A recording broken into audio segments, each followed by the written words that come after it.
Hello everyone and welcome back. Today we're gonna see how to receive money on Revolut.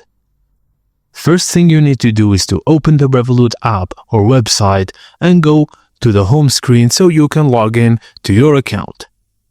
On the bottom menu, tap Accounts, then select the currency you wish to receive money in your Revolut account.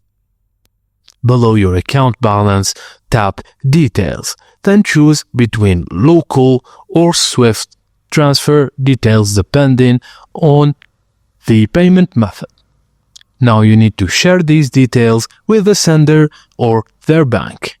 Revolut's official name, address, and correspondent BIC are available on the details screen. If required, provide the correspondent bank's BIC for intermediary transfers.